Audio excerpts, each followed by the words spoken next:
সুজিত মুখোপাধ্যায় এদিন তার সোশ্যাল মিডিয়ায় দুটো ছবি পোস্ট করলেন।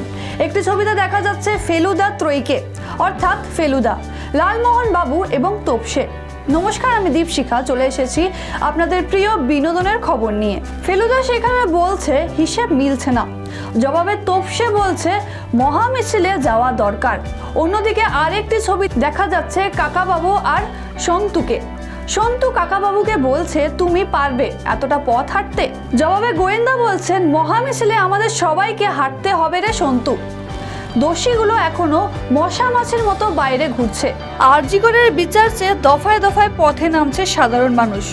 যতদিন না নির্যাতিতা বিচার পাচ্ছে, সুনিশ্চিত হচ্ছে নারীদের নিরাপত্তা, এই প্রতিবাদ যে চলবে সেটা স্পষ্ট। রাত দখলের পর 1 সেপ্টেম্বর আবারও একটা মহা মিছিলের ডাক দেওয়া হয়েছে। এবার সেটার প্রচারে সুজিত মুখোপাধ্যায় জানালেন কেবল মানুষ নয়, বাঙালির অতি দুই কাছের চরিত্র বইয়ের পাতা থেকে উঠে এসে মিছিলে যোগ দেবে।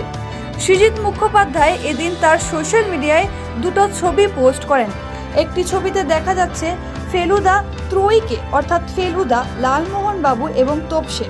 ফেলুদা সেখানে বলছে হিসেব মিলছে না, জবাবে তোপসে বলছে মহা মিছিলে যাওয়া দরকার। অন্যদিকে আরেকটি ছবিতে দেখা যাচ্ছে কাকাবাবু আর সন্তুকে। সন্তু কাকাবাবুকে বলছে তুমি পারবে এতটা পথ হাঁটতে। জবাবে গোয়েন্দা বলছেন মহা মিছিলে আমাদের সবাইকে হাঁটতে হবে রে সন্তু।